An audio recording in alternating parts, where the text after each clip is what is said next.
Assalamualaikum warahmatullahi wabarakatuh.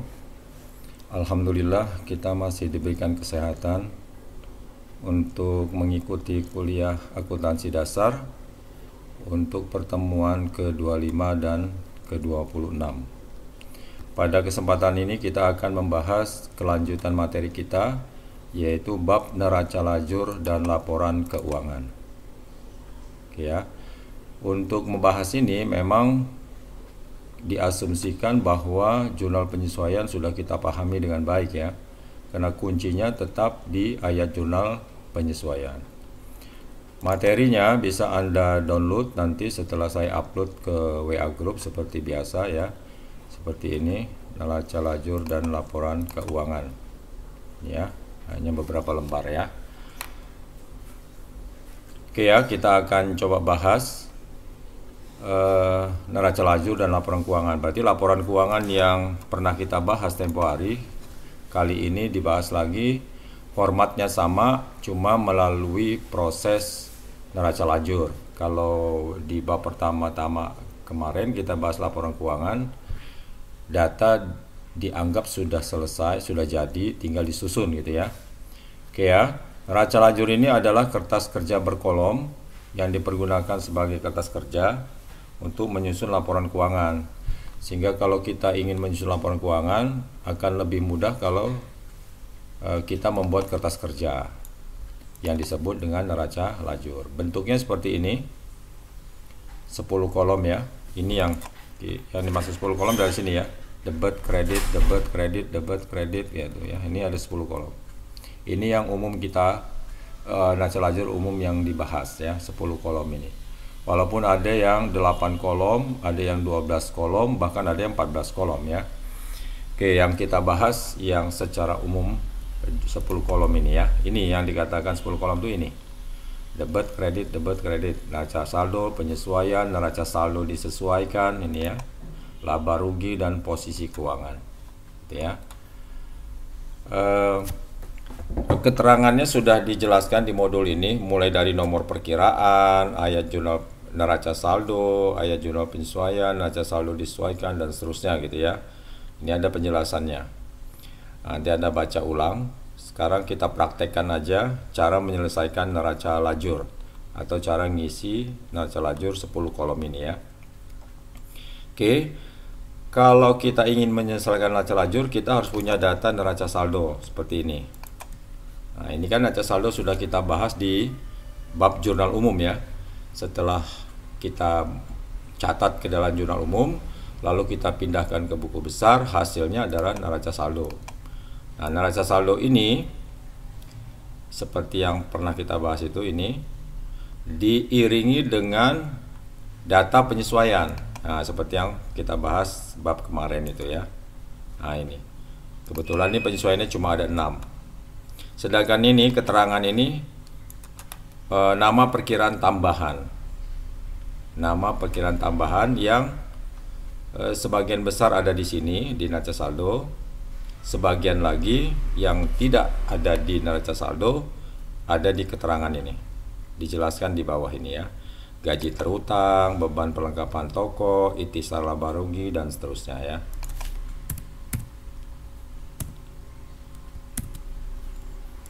Nah, ini jumlahnya harus seimbang gitu ya. Nah, pastikan dulu seimbang supaya kita nggak bingung menyelesaikan neraca lajur kalau seandainya tidak seimbang, karena awalnya memang tidak seimbang sehingga jadi masalah nantinya ya. Oke, ini data penyesuaiannya dari nomor 1 sampai nomor 6 ini sudah pernah kita bahas. Oleh karena itu kita nggak membahas lagi jumlah penyesuaian yang ada di sini, langsung saya berikan jawabannya, karena kita kan utamanya menyelesaikan neraca lajur. Untuk menyelesaikan neraca lajur, maka kita harus punya data penyesuaian yang sudah di jurnal atau sudah ada jurnal penyesuaiannya. Pertanyaannya umumnya secara normatif ada 3 ya. Kalau kita membahas neraca lajur dan laporan keuangan. Yang pertama membuat ayat jurnal penyesuaian ya, ini. Kedua membuat neraca lajur. Ini kertas kerjanya sudah saya sediakan di belakang modul ini ya. Dan yang ketiga adalah laporan keuangan. Nah ini 3. Jadi pertanyaannya umumnya 3 itu, yaitu jurnal penyesuaian, ini neraca lajur yang tadi 10 kolom dengan laporan keuangan. Kita bahas dulu jurnal penyesuaian ya. Dengan menggunakan data 6 ini, 1 sampai 6 ini, maka saya perlihatkan jurnal penyesuaiannya seperti ini di bawahnya ya. Ini datanya ya. Nomor 1 misalkan. Nah, ini jurnalnya.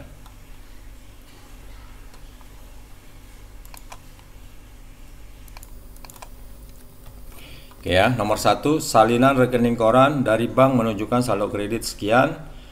Selisih disebabkan karena adanya beban administrasi, ini seperti biasa. Lalu jasa giro atau pendapatan bunga ya. Maka jurnal penyesuaiannya seperti yang pernah kita bahas, nomor 1 seperti ini. Nah, gitu ya. Ini ya. Kas, beban umum seluruh lebih. Kas ini bisa kas di bank ya, tergantung nama akunnya. Pada pendapatan bunga sesuai dengan datanya ya. Terus nomor 2, berdasarkan stok opnim persediaan barang dagang 32. Nah, ini jurnalnya. Sudah pernah kita bahas juga kan, persediaan barang dagang. Ingat, yang awal ada di kredit, yang akhir ada di debit.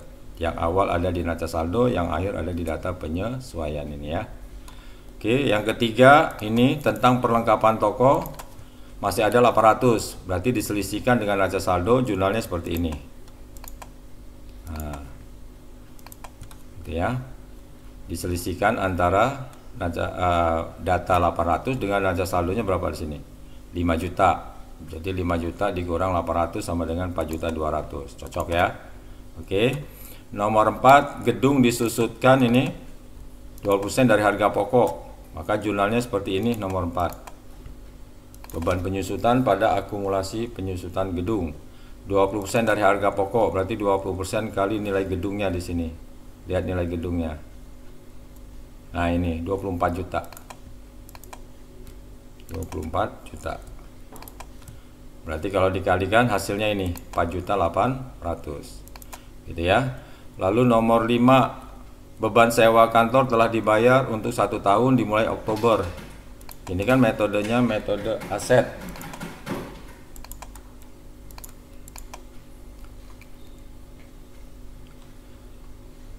Nomor 6, gaji pegawai. Oh, nah, nomor 5 ya.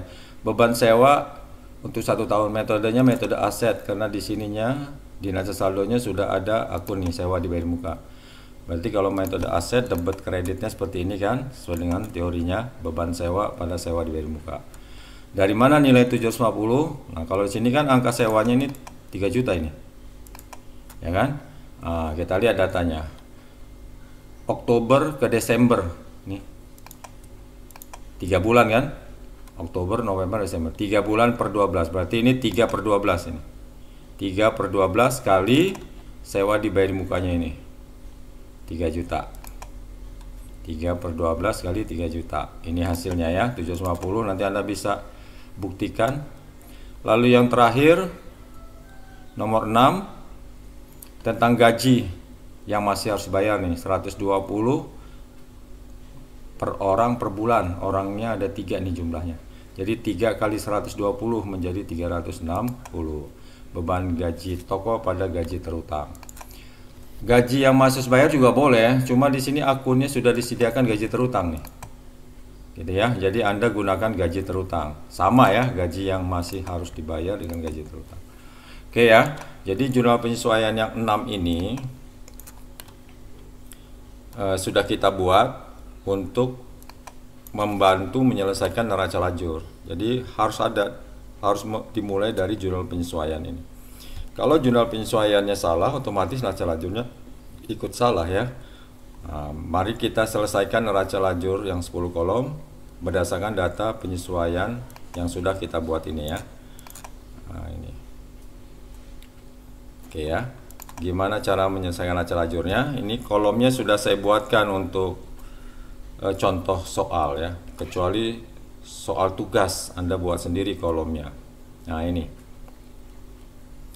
lihat judulnya 3 baris, nama perusahaannya, terus keterangan neraca lajur, pekerjaan yang mau dibuat, lalu tanggalnya dimulai kata untuk periode yang berakhir gitu ya.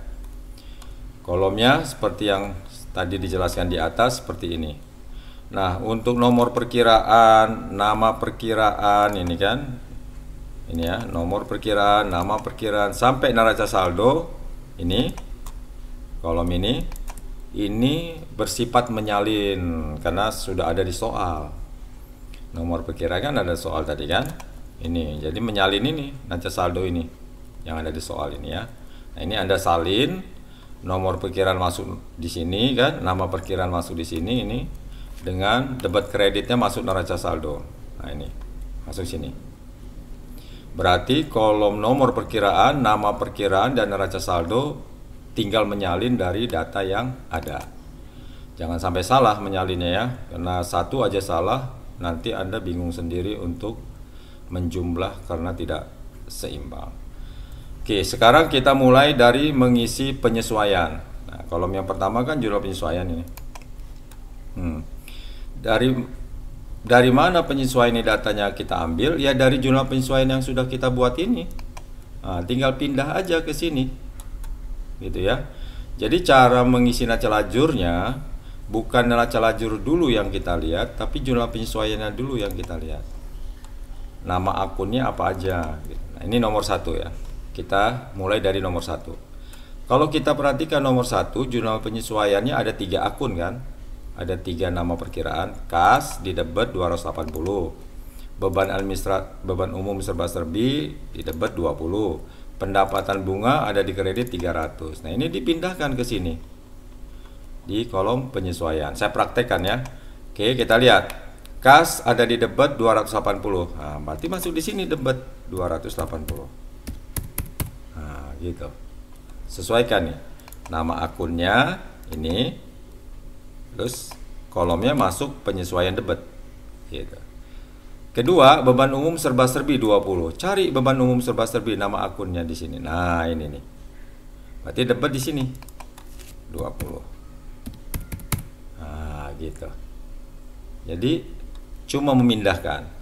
Jadi jumlah penyesuaiannya ini yang penting, bukan memindahkannya ya. Pendapatan bunga ada di kredit ini. Nah, ini 300. Ini. Nah, kita cari pendapatan bunga akunnya. Nah, ini ada di bawah. Akun tambahan adanya di bawah ya. Sesuai dengan keterangan tadi kan di soalnya. Nah, berarti di kredit di sini 300. Awas salah kolom ya. Karena ini kan kolomnya banyak. Ini kolom penyesuaian yang dipakai ya. Jadi kita masih ngisi kolom penyesuaian, belum ke kanan ini belum. Nah, baru penyesuaian. Berarti nomor 1 udah kita pindahkan kan? Kita harus tertib. Nomor 1 diselesaikan dulu, baru nomor 2. Nah, sekarang nomor 2. Nomor 2 ada 4 akun kan? Ikhtisar laba rugi pada persediaan barang dagang awal, persediaan barang dagang akhir pada ikhtisar laba rugi. Nah, kita pindahkan mulai dari yang akun pertama, ikhtisar laba rugi ada di debit 25 kan ini. Nah, cari ikhtisar laba rugi di sini. Nah, ini dia. Nah, debit berarti di sini 25. Gitu kan, coba pindah aja, mudah-mudahan nggak rumit ya. Lalu persediaan barang dagang awal ada di kredit nih 25. Cari persediaan barang dagang. Nah, ini dia, awal dan akhir sama nama akunnya, nggak perlu dipisah, ada di kredit berarti di sini. Ini kan kredit kan. Nah, 25 gitu ya. Lalu yang akun ketiga persediaan barang dagang 32 di debit. Nah, ini persediaan barang dagang sama kan, awal dan akhir. Berarti letakkan di sini 32 di debit kan. Nah, dan yang keempat ikhtisar laba rugi ada di kredit 32. Cari lagi ikhtisar laba rugi, ini ada di bawahnya. Nah, ini ada di kredit berarti di sini. Nah, 32. Nah, jadi kalau kita perhatikan dalam satu akun bisa aja 2 kali ya. Oh, kayak barang dagang juga 2 kali. Nggak ada masalah, tergantung datanya ya. Oke ya, nomor 2 sudah, baru ke nomor 3 gitu. Penyesuaian nomor 3 ini kan, beban perlengkapan toko pada perlengkapan toko. Berarti yang pertama beban perlengkapan toko di debit 4.200.000. Kita cari beban perlengkapan toko, harus sama persis nama akunnya. Ini dia. Nah, ini.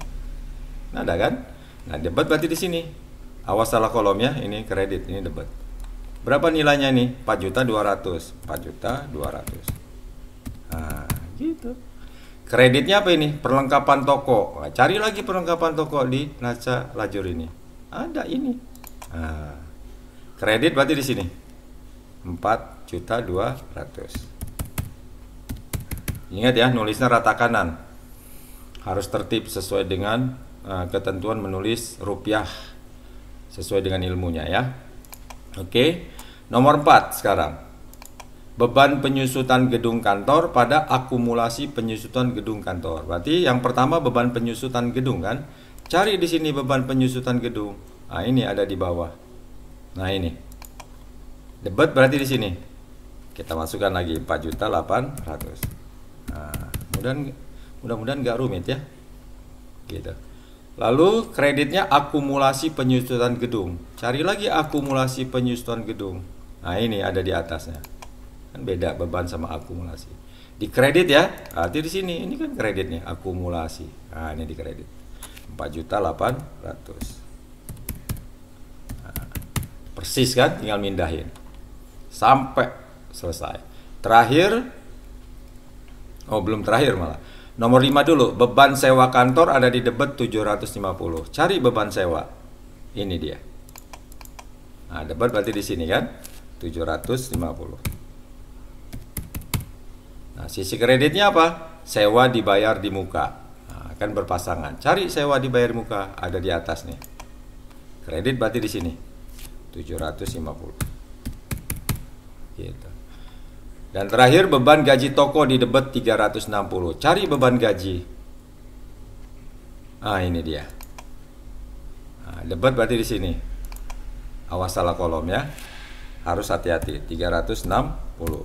Harus teliti. Apa kreditnya? Gaji terutang atau gaji yang masih harus dibayar. Gaji terutang. Cari gaji terutang. Ini dia. Nah, ada di bawah akun barunya. Akun tambahan 360. Nah, kalau sudah kita pindahkan semua, maka nanti kalau kita jumlahkan di sini, jumlah ini harus sama dengan jumlah ini, penyesuaian yang ada ini, kan tinggal mindah. Berarti jumlahnya harus sama. Nah, ada jumlah lagi atau tidak jumlah lagi harus sama dengan ini. Sebaiknya dijumlah lagi supaya ada kontrol ya, sehingga kalau nggak sama berarti ada yang salah. Nah, 67.410. Letakkan di kolom jumlah ini ya, paling bawah. Ini juga 67.410. Nah, gitu ya. Jadi kalau udah pindah ini udah aman ini. Data ini nggak kita lihat lagi nggak apa-apa. Nah, ini yang kosong-kosong di sebelahnya kita strip min aja. Ya, nah gini, gitu ya. Semua yang kosong-kosong tuh gini. Nah, seterusnya lah ya. Nah, kalau sudah kita isi ini jumlah penyesuaian, lalu sudah kita jumlah seimbang, paling nggak sudah aman pertama lah ya, walaupun seimbang belum tentu benar ya. Nah, berarti penyesuaian yang sudah kita buat di pertanyaan 1 ini nggak perlu kita lihat lagi. Nah, kita konsentrasi di neraca lajurnya saja, di kertas kerja ini aja. Ya, jadi sudah nggak bolak-balik lembarnya ya. Satu lembar ini aja fokus kita di neraca lajur. Nah, sekarang kita coba ingin ngisi neraca saldo disesuaikan. Ini ya, neraca saldo disesuaikan, NS disesuaikan. Kalau kolom ini harus keisi semua ini. Ya, kalau nggak debit kredit isinya ya, tapi harus keisi semua. Walaupun jurnal penyesuaian kan ada isi ada enggak ini. Banyak yang tidak mengalami penyesuaian. Tapi neraca saldo disesuaikan harus ngisi semua, baik yang mengalami penyesuaian maupun yang tidak mengalami penyesuaian. Ya, tertib. Kalau ini ngisinya mulai dari atas sampai bawah, terus gitu. Ya. Kalau penyesuaian tadi tergantung data penyesuaiannya kan. Oke ya, kita isi ya. Mulai dari baris pertama ini kas. Gimana cara ngisinya? Kas ini kan di debit neraca saldonya 18.700. Di penyesuaian ada juga di debit 280. Karena sama-sama debit kita jumlah 18.700 ditambah 280. Hasilnya 18.980. Gitu ya. Kita jumlah ya. 18.700 ditambah 280. Nah, 18.98. Letakkan di debit sini jumlahnya 18.980. Kenapa di debit? Karena debit ketemu debit kan. Kenapa ditambah? Ya debit ketemu debit. Gitu. Debit ketemu debit ditambah, kredit ketemu kredit ditambah, tapi letaknya di kredit ya. Kalau debit ketemu kredit, nah baru diselisihkan. Atau kredit ketemu debit juga diselisihkan, gitu ya. Ya kita praktekkan aja ini ya. Ini yang kosong kita berikan strip min. Sekarang baris kedua, persediaan barang dagang nih. Nah, baris dagang ini kan ada 3 nih isinya. Nggak ada masalah. Debit ketemu debit kita tambah dulu. Ini berarti 25 ditambah 32. Nah, kita jumlah 25 ditambah 32, gitu kan. Nah, baru dikurang yang kredit. Gitu. Jadi debit ditambah debit dikurang kredit. Nah, kreditnya kan ini. Nah, dikurang 25. Hasilnya 32. Letakkan di debit. Nah, kenapa letaknya di debit? Karena besar debit daripada kredit. 25 ditambah 32 kan 57, lebih besar daripada 25. Maka letaknya di debit. Gitu ya. Kreditnya kosong strip min. Sekarang perlengkapan toko. Perlengkapan toko debitnya ini 5 juta awalnya kan. Kreditnya 4.200.000. Nah, ingat tuh, debit ketemu kredit nih. Kan nggak sama kolomnya. Berarti diselisihkan. Bukan ditambah, karena beda kolom kan. Nah, selisihnya taruh di sini 800.000. Kenapa di debit selisihnya kita letakkan di debit? Karena besar debit, ini kan 5 juta, lebih besar daripada yang kreditnya. Jadi saldonya disebut saldo debit, karena besar debit daripada kredit. Gitu ya. Sewa dibayar muka juga sama nih. Debit ketemu kredit. Nah, besar debit kan, maka selisihnya taruh di debit 2.250.000, gitu kan. Nah, gedung tidak mengalami penyesuaian kan, tetap bukan. Kalau nggak mengalami penyesuaian, jangan dikosongkan, tetap ditulis angka semula, angka aslinya 24 juta.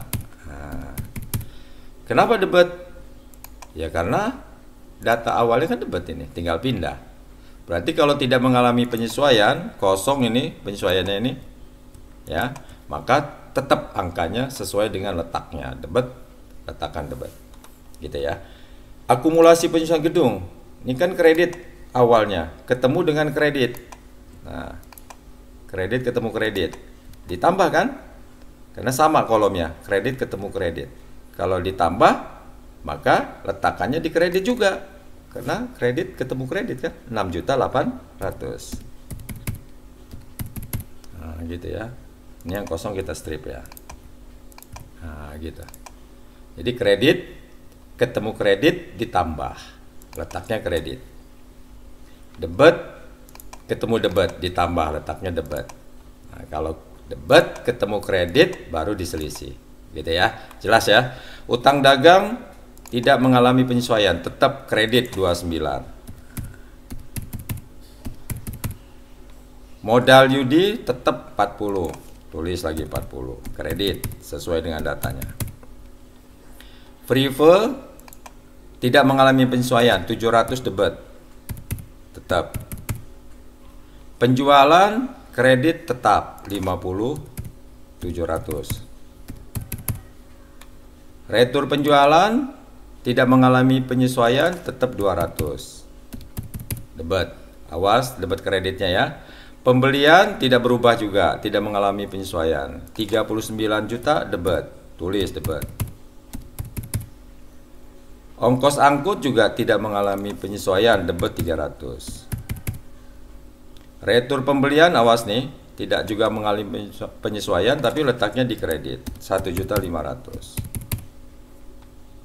Nah, beban gaji toko mengalami penyesuaian ya. Nih, debit ketemu debit. Nah, tambah kan? Debit ketemu debit, jadi 5.500.000 ditambah 360.000, 5860. Nah, 5860 sini ya, debit sini ya. Nah, 5860. Nah, debit ya.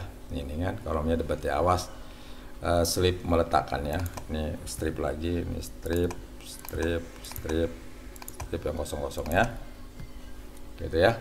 Terus beban umum serba-serbi nih, mengalami penyesuaian juga nih, kan di sini ada. Berarti ini harus tahu ya. Nambah pengurang. Nah, debit ketemu apa ini? Debit ya, sama-sama debit kan? Berarti bertambah, letaknya di debit 1.820. Gitu ya.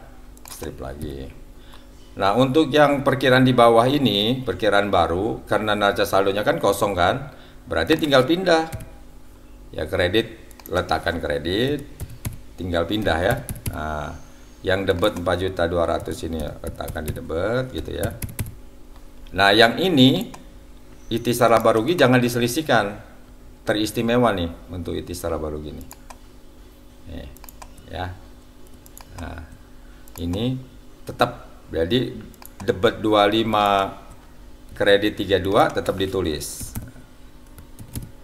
Nah, gitu ya. Teristimewa untuk ikhtisar laba rugi. Jangan diselisihkan. Debit tetap debit 25, kredit 32 tetap kredit 32. Di bawahnya beban sewa 750 debit, berarti sini letaknya. Gitu kan? Beban penyusutan gedung di debit juga 4.800.000. Tidak ada data awalnya. Dan terakhir pendapatan bunga ada di kredit. Ingat nih kredit, awas salah kolom ya, 300. Nah, berarti udah kita isi semua tuh, nggak ada kan yang nggak keisi. Walaupun di penyesuaian ada yang kosong ya, tetap diisi di sini. Nah, Anda jumlahkan ini semua, letakkan di sini. Nah, coba kita jumlah ya, 6.800.000. Saya mulai dari yang kredit ya, karena isinya cuma sedikit. 6.800.000 ditambah 29 juta, ditambah 40 juta, ditambah 50.700, ditambah 1.500.000, ditambah 360, ditambah 32 juta, ditambah 300. Nah, jumlahnya letakkan di bawah ini. 160.660.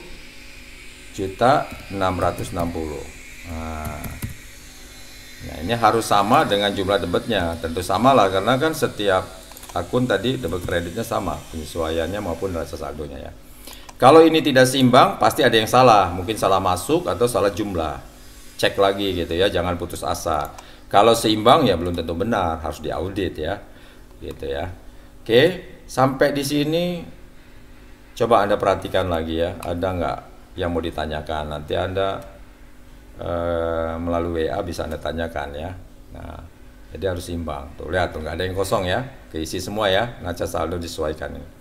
Dan angka ini, neraca saldo disesuaikan ini, angka yang sangat penting untuk digunakan menyusun laporan keuangan.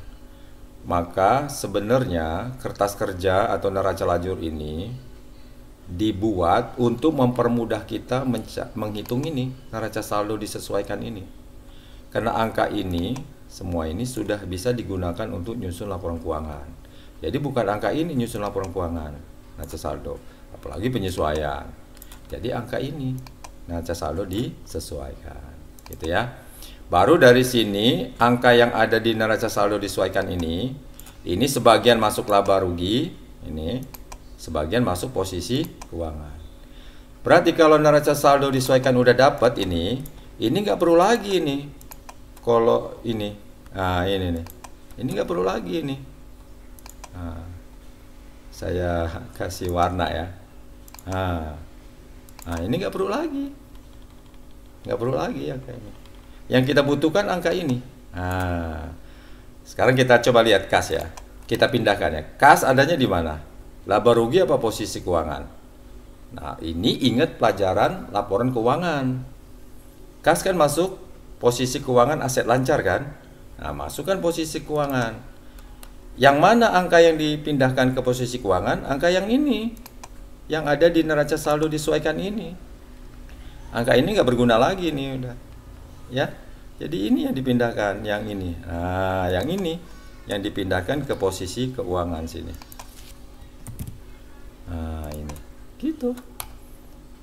Kalau sudah masuk posisi keuangan, otomatis laba ruginya kosong. Gitu. Nggak mungkin dia masuk ke laba rugi masuk juga posisi keuangan, nggak mungkin, salah satu. Nah, gitu ya.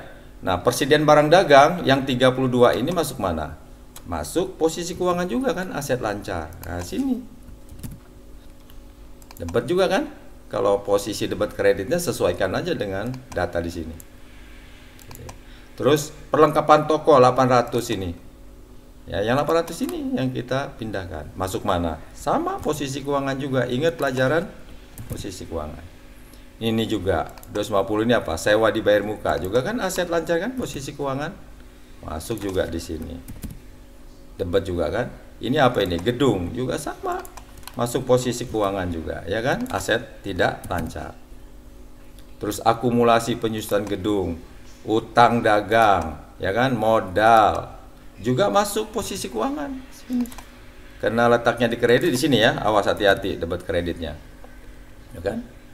Tinggal pindah aja kan. Prive, nah ini kalau di laporan keuangan dia masuk ini ya, laporan perubahan ekuitas. Tapi di sini dia masuk ke posisi keuangan. Jadi 700 masuk sini dia. Masuk posisi keuangan sebelah debat ya, sesuai dengan datanya ya. Berarti mulai dari kas sampai dengan prive, kalau dia perusahaan perseorangan, kalau PT dia sampai saldo laba ditahan atau sampai modal saham, itu diyakini masuk posisi keuangan. Debit kreditnya sesuaikan datanya aja ya di sini ya, nggak usah dihafal, dilihat aja. Tuh. Nah, mulai penjualan, ingat kan pelajaran laba rugi yang ini, angka ini 50.700, ini masuk laba rugi. Nah, ini kan ada di kredit kan 50.700, berarti masuk laba ruginya juga kredit gitu. Nah, retur penjualan, pembelian, ongkos angkut, retur pembelian, beban gaji, beban umum administrasi. Ini semua masuk laba rugi. Debit ini ya debit, kredit ya kredit gitu ya. Ini kredit ya. Nah gitu. Terus, nah berarti mulai dari penjualan sampai terakhir ini masuk laba rugi. Gitu ya. Nah, Anda bisa lihat kan, teratur kan. Pertama posisi keuangan ya kan sampai prive ya atau saldo laba ditahan kalau ini PT ya. Nah, mulai penjualan sampai dengan terakhir masuk laba rugi. Ya kan? Teratur kan? Nah, untuk akun yang di bawah ini memang harus hati-hati lagi karena ada sebagian yang masuk laba rugi, ada yang masuk posisi keuangan. Lagi-lagi ingat laporan keuangan bab yang pertama. Ini gaji terutang misalkan. Yang ini kan angkanya 360 di kredit. Masuk mana gaji terutang? Posisi keuangan kan? Nah, karena di ini masuk utang jangka pendek kan, liabilitas jangka pendek. Sedangkan beban, itisar laba rugi, beban-beban lagi ini sama pendapatan bunga ini semua terakhir ini masuk laba rugi. Dimasuk sini ya. Nah, gitu, tinggal pindah. Nah, teristimewa untuk itisar laba rugi sekali lagi nih. Nah, nggak diselisihkan kan? Debit kredit, debit kredit, debit kredit sampai laba rugi. Posisi keuangannya kosong. Itisar laba rugi ya, nggak ada ya. Nah, berarti yang masuk posisi keuangan cuma satu ya di bawah ini ya, gaji terutang aja ini. Awas letaknya di kredit tuh. Nah, ya sesuai ya. Nah, kalau sudah dipindahkan, yakin nggak ada salah lagi, udah dipindahkan semua nih ya. Ada yang masuk laba rugi, ada yang masuk posisi keuangan dengan cara yang benar. Jadi kalau ada yang bingung, Pak, itu perkiraan apa gitu, misalkan pembelian yang bingung masuk mana, ditanyakan aja. Atau lihat lagi ke contoh ini, gitu ya. Nah, gitu ya. Tapi Anda jangan ikut diwarnakan ini. Ini maksud saya tadi, kalau sudah selesai maka ini nggak perlu dilihat lagi, tapi bukan berarti kita coret ya. Nah, sekarang kita jumlah yang debit berapa, letak di sini. Nah, ini kan masing-masing kolom ini kita jumlah. Yang kredit masuk sini, yang debit juga posisi keuangan masuk sini, yang kredit masuk sini, gitu. Nah, kita jumlah, coba kita jumlah ya. Yang debit 200.000 ditambah 39 ditambah 300.000 ditambah 5860 ditambah 1820 ditambah 4200 ditambah 25 ditambah 48. Nah, jumlahnya letakkan di sini. 81.180. Gitu. Yang kredit kita jumlah lagi 50.700 ditambah 1.500.000 ditambah 32 juta ditambah 300.000. Masuk sini 84.500. Nah, kita selisihkan dua ini. Dikurang 81.180.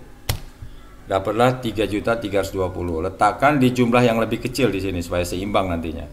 Berarti di sini ya. 3.320. Nah, berarti ininya kosong gitu ya. Lalu dijumlah lagi, ini tambah ini, taruh di sini. Tentu 84.500 kan jumlahnya karena hasil selisihnya tadi ya. Ini juga demikian 84.500. Akhirnya seimbang gitu ya. Oke ya, gitu ya. Nah, ini kita sebut laba namanya. Yang 3.220 ini. Kenapa kita sebut laba? Karena bisa rugi ya. Karena jumlah pendapatan ini 84 juta ini lebih besar daripada jumlah bebannya. Ingat ya, yang kredit ini pendapatan termasuk penjualan dan pendapatan bunga kan. Sedangkan yang beban-beban masuk di sini di debit, angkanya lebih kecil karena pendapatan lebih besar, maka disebut laba. Sebaliknya, kalau pendapatannya nanti lebih kecil disebut rugi, letaknya di sini. Gitu ya. Dan jumlahin lagi juga yang ini, yang debit posisi keuangan letakkan di sini. Nah, kita jumlahin coba. 18.980 ditambah 32 ditambah 800 ditambah 2250 ditambah 24 juta ditambah 700.000. Nah, jumlahnya masukkan di sini 78. Nanti Anda ini ya, jumlah ulang ya. Nah, lalu yang kredit juga gitu dijumlah 6.800 ditambah 29 juta ditambah 40 juta ditambah 360 ya. Gitu ya. Hasilnya 76.160. Nah, kan nggak sama kan? Berarti selisihnya diletakkan di jumlah yang lebih kecil. Berarti di sini ya. Selisihkan dengan debitnya 78 730. Oh, 2570 ya. 2570. Nah, ini yang benar kayaknya. Di sini ada yang salah nih. Coba kita lihat ya. Nah, di sini ada yang salah ini. Sebentar ya, kita jumlah lagi yang debitnya ya. Mungkin yang ini 200.000 ditambah 39 juta ditambah 300 ditambah 5860 ditambah 1820 ditambah 4.200 ditambah 25 tambah 750 ditambah 4.800. 81.930 ya, ada salah nih. 81.930. Nah, kita kurangi dengan sebelahnya ya, 84.500. 2570. Nah, selisihnya sama kan? 2.570. Nah, gitu ya, tadi ada kesalahan di sini. Setelah itu. Nah, yang dikatakan seimbang dalam neraca lajur itu ini nih. Jumlah ini dengan jumlah ini selisihnya harus sama ini. Harus sama. Biasalah akuntansi ya, sama, seimbang belum tentu benar. Tapi kalau tidak sama kayak tadi misalkan pasti salah. Berarti ada salah hitung atau salah masuk gitu ya. Nah, ini. Nah, ini disebut saldo laba sekali lagi karena pendapatan lebih besar ya. Ingat ya, jangan sampai nggak ngerti. Dibandingkan bebannya di sini. Nah, ini kan bebannya cuma 8130, pendapatannya 84. Ingat ya, pendapatan adanya di kredit, beban adanya di debit. Nah, ya, jadi bukan posisi keuangan ya, lihat ya yang laba ruginya. Nah, berarti kan kita sudah dapat laba sampai dengan laba ruginya udah kita ketahui ya. Dan kalau kita susun ke laporan keuangan, nanti labanya harus segini juga. Pakai format laporan laba rugi gitu ya. Nah, setelah selesai neraca lajur ini, coba Anda simak lagi gitu ya. Kalau ada pertanyaan silakan. Di mana yang belum paham. Ya, yang jelas yang dikatakan simbang dalam neraca lajur itu ini ya. Jumlah ini sama jumlah ini harus sama.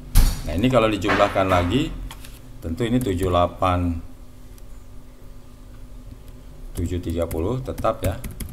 Yang ini juga 730. Akhirnya seimbang terakhirnya ya.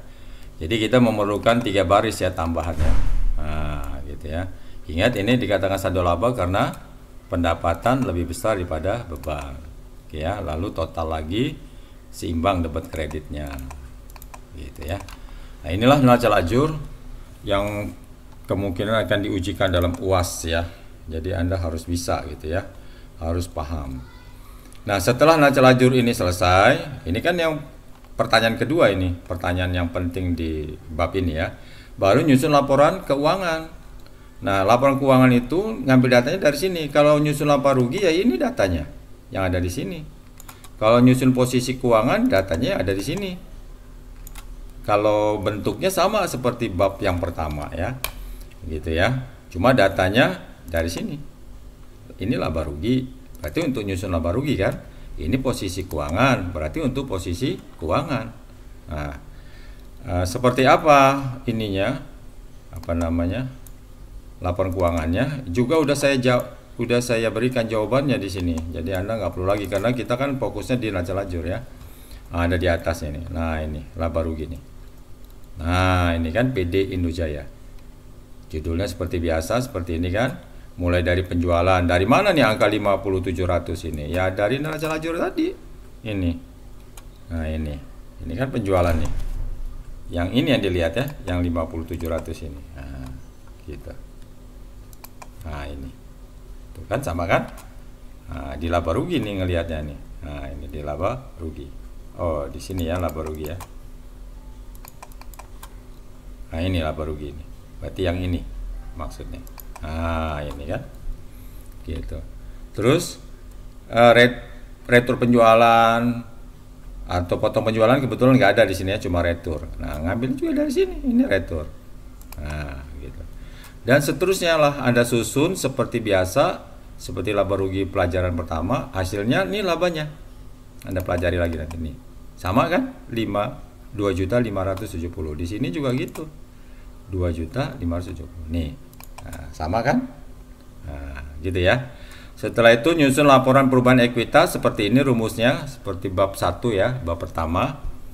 Ini model awalnya ada di neraca saldo, laba yang tadi ya, yang ada di neraca lajur ataupun laba rugi, ada prepenya kan 700 tadi ini. Nah, ini prepenya. Terus ini laba dikurang prepe taruh di sini kan. Kalau laba sama prepe berkurang ya, karena yang satu menambah, yang satu mengurang. Hasilnya Anda tambah dengan ke atas karena besaran menambahnya atau besar labanya daripada diambilnya, maka kalau ditambah jadi 41.870.000. Ini model akhirnya. Karena ini perusahaan perseorangan ya. Jadi rumusnya seperti ini. Nah, ingat bab pertama ya, boleh Anda buka lagi. Nah, nanti angka 41.870 ini digunakan untuk nyusun posisi keuangan. Nah, ini posisi keuangannya. Nah, ini ya. Ingat ini ya. Ingat judulnya, ingat pertama kita bahas itu ya, pakai per kan. Nah, dari mana ini kas ini? Ini ada aset lancar, aset tidak lancar ya kan, seperti biasalah pelajaran yang semula. kas ya dari sini. Nah, ini 18. Ini kan ada di neraca lajur. Persediaan barang dagang 32 dari mana coba? Dari sini. Ini ada di posisi keuangan kan ini. Untuk dan seterusnya ada susun seperti ini, ngambil datanya dari sini. Kecuali yang ini. Ini yang modal. Modal Tuan Yudi kan, pemiliknya modal Tuan Yudi. Nggak ngambil yang ini kalau modal. Ini kan modal juga nih. Tapi dia ngambil dari modal akhir sini. Ingat ya. Dari sini. Bukan dari neraca lajur khusus modal. Karena dia mengalami perubahan ya. Ini. Namanya laporan perubahan ekuitas. Ini kan. Laporan perubahan ekuitas ini. Oke. Akhirnya seimbang. Kalau Anda mengerjakan yang benar ya kan. Walaupun seimbang belum tentu benar gitu ya. Jadi semua angka ini ngambil di posisi keuangan ini. Neraca lajur. Berarti neraca lajur ini penting banget untuk nyusun laporan keuangan kan. Tapi neraca lajur sangat dipengaruhi dengan jurnal penyesuaian. Saling berkait lah ya. Nah, sampai di sini terakhir ya sudah selesai. Berarti nanti kalau Anda mengerjakan soal tugas sama seperti ini, mulai dari jurnal penyesuaian. Ini ya, seperti ini. Seperti biasa, tuh nyusun neraca lajur seperti ini kan. Nah, terus nyusun laporan keuangan ada 3 kan. Laba rugi, perubahan ekuitas dengan posisi keuangan. Nah, untuk yang contoh ini PT Indojaya ini udah saya buatin semua nih. Ininya jawabannya, tinggal dipelajari lagi ya. Nah, kalau ini sudah paham semua gitu ya, maka selanjutnya Anda diminta untuk mengerjakan seperti ini lagi melalui soal 1 PD Jaya Mandiri. Ini soal masih sederhana juga, sedikit akunnya, yang penting prosesnya seperti tadi Anda ulangi lagi dengan kemampuan sendiri ya. Tadi kan dibantu ya. Nah, ini nama akun barunya, akun yang tambahannya ya. Nah, ini jurnal penyesuaiannya juga cuma ada 5, sudah pernah kita bahas ya kan. Diulang lagi. Nih pertanyaannya kan cuma 3. Penyesuaian, neraca lajur, laporan keuangan. Sama kayak tadi. Tetapi untuk neraca lajurnya ini Anda buat sendiri kolomnya. Kalau tadi kan disediakan ini, Anda buat sendiri dan pakai mistar kertas neraca lajurnya 2 lembar gitu ya, 2 lembar untuk 1 neraca lajur. Jadi bukan 1 halaman, 2 halaman untuk mengerjakan 1 neraca lajur. Nah, setiap kolom ini kalau Anda mau rapi, setiap kolom ini Anda buatnya dari kanan, 2 halaman itu kan. Dari sebelah kanan ini 3 cm. 3 cm atau selebar mistar, 3 cm, 3 cm ini. Jadi kalau dia 30 kolom ini, berarti ini kan dari kanan ini 30 cm ini. Karena 3 cm, 3 cm, jadi kali 10 kan 30 cm. Nah, sisanya untuk nulis nama perkiraan atau nama akun dengan nomor perkiraan ini. Gitu ya. Jadi neraca lajur ini diselesaikan tulis tangan pakai folio 2 halaman jatuhnya dia. Ya, melebar gitu ya. Dan Anda mulainya dari kanan, habisin sebelah kanan 3 cm, 3 cm, 3 cm, seterusnya baru sisanya untuk nama akun dan nomor, gitu caranya. Nah, untuk neraca saldonya, nama perkiraan, nomor perkiraan, debit kredit sudah ada di sini. Tadi ya, ini tinggal nyalin aja ya, masukkan ke neraca lajur. Nah, ini Anda kerjakan di kertas folio, pena warna biru jangan lupa. Terus di atasnya ada nama, ada NPM Anda, ada kelas ya. Dikasih waktu seperti biasa 2 hari, lalu dikumpul. Mudah-mudahan nggak terlambat kumpulnya ya. Oke, sampai di sini aja. Nanti kalau ada pertanyaan yang nggak jelas boleh ditanyakan melalui WA ya. Assalamualaikum warahmatullahi wabarakatuh.